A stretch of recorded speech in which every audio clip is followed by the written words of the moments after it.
Greetings, everyone.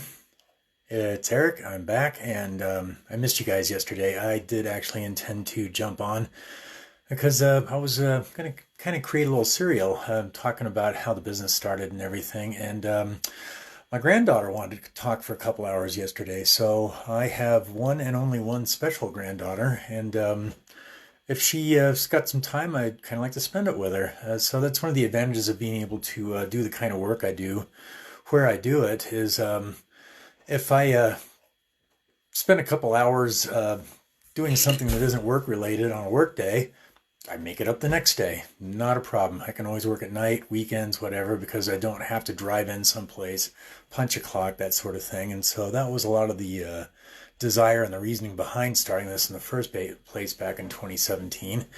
So that's where I left you last time. And I was talking about, I remember saying something about barely making enough money to make black ink. It was under $1,000, and basically two clients dropped in. I think like in the middle of November, one middle of November, one in December, and near the end of December, I'd actually joined a local networking group.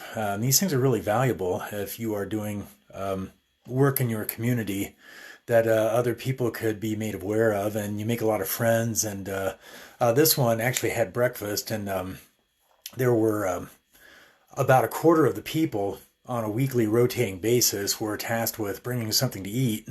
So that was something. I actually figured out I could make a pretty good egg casserole. But I joined that for a full year, and that was right around Christmas of 2017, actually. And somebody in that group was actually the second client. And so 2018 started off very well, and there was a lot of momentum going. I ended up with several other people, a couple of whom I had met through that group, and several others I had done through my own marketing type activities.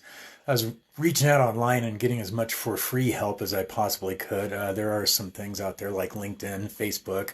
There's a new one called Alignable, and I actually met somebody on there and ended up working with them for most of that year, 2018. So I did a little better than $1,000 that year.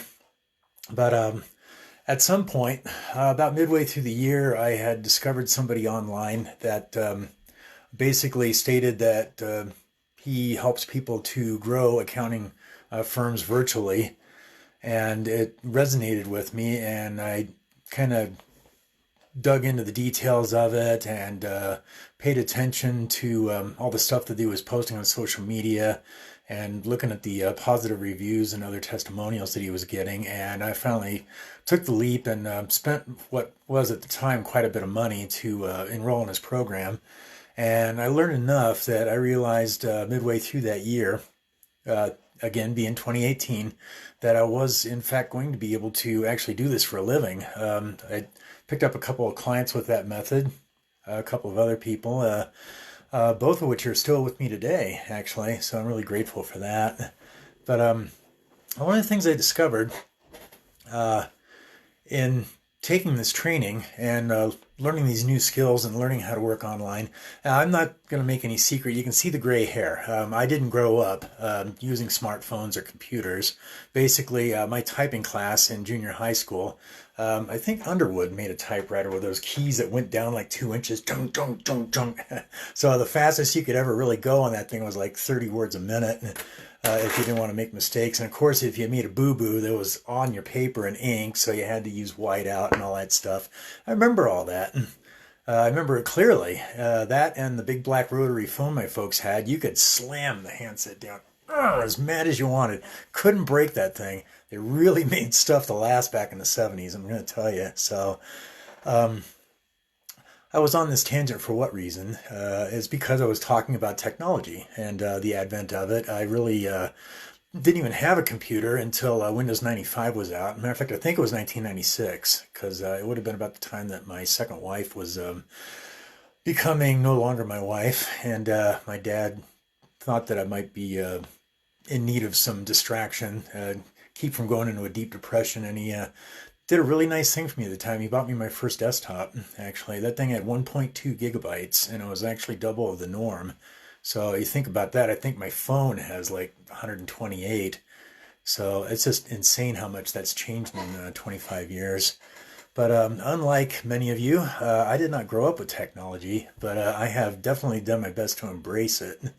And that's why things like working virtually is kind of a new concept. The idea of working from home is very attractive for anybody because it's like, well, my boss sucks. I like that Johnny Paycheck song. Remember that one? Speaking of the 70s, take this job and shove it. I don't work for you no more. One of these days I'll actually record it. A little amusement for you guys. But yeah, it was pretty funny. Look that up on YouTube. Take this job and shove it by Johnny Paycheck. He was probably a one-hit wonder with that pseudonym. So anyway, it was pretty funny. You'll like it. It's countrified. But, country and rock have a lot of similarities anyway. So I was talking about getting into the idea of working virtually, which now that we're looking 2 years later from the middle of 2018, this has been a huge blessing and for something for which I'm eternally grateful. The one thing that's changed in my business is that the occasional client that would like to stop by, meet me in person, and drop off actual papers, that has had to come to a halt. We have actually shut our house down since the 7th of March, I think, was actually the day. That was also the day that I weighed myself, and I weighed 200 pounds, and we'll talk about that another time, but I've been working on it. I actually am, from 200, I'm 14 pounds down from that point now. So that's what I'm doing with the coronavirus quarantine. I got weights in the house, and I run with a mask, so here's the mask, by the way. Okay. And in the process of learning how to work virtually, another thing came across my radar, and as my business was starting to grow a little bit, I discovered the advantages of electing to be taxed as an S corporation. That was something I'd already crossed my radar when I was taking my accounting classes, and S corporation is basically an election. It's not necessarily a entity. So you can be a limited liability company or you can be a corporation. If you were a C corporation and elect S corp, then there may be some instances where your S corporation will actually be taxed as a corporation. There's a thing called AAA. I think it's accumulated asset adjustment or something like that, if I remember that correctly. I'm sorry, I probably got that wrong. But in any event, an S corporation, like a partnership, is a pass-through taxation. You file an informational return, and then your profit or loss, as the case may be, flows through to your Form 1040. Now, the advantage of doing S corp is simply this: if you work for yourself and you file, a Schedule C, and there's several people here. Hello, everybody. By the way, thank you so much for joining me. If you work for yourself and you're filing a Schedule C attachment to your 1040, then you probably notice that your tax software, whatever you're using, also throws something on there called a Schedule SE.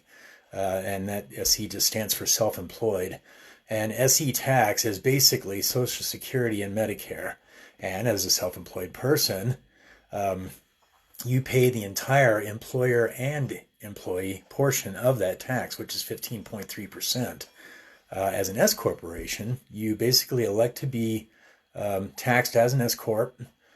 You pay reasonable payroll taxes as an employee of your corporation, write off the employer portion during the year, and take a reasonable salary from your S corporation, and the remainder of the money that is not salary is basically taxed for income only.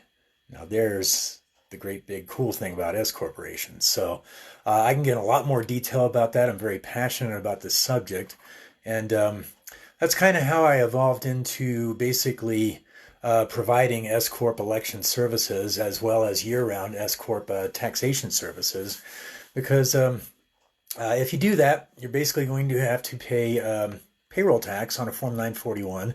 You got to do 4 of those a year.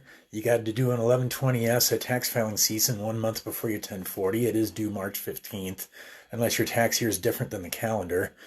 And also, you want to keep an eye on what your reasonable compensation is and make sure that you're also paying enough tax personally as an individual so that you're not under withheld when you go to pay your tax the following year. So there's a lot going on, a lot of moving pieces, but you can save so much money that it pays for me and also lots of money left over for you. So that is basically the evolution of my business into S Corp Election Services. And one of the key things that I do for the realtors and other people that are interested in doing so, I basically resonate with working with real estate professionals and reach out and learn as much as possible about your industry, continue to learn as much as I can.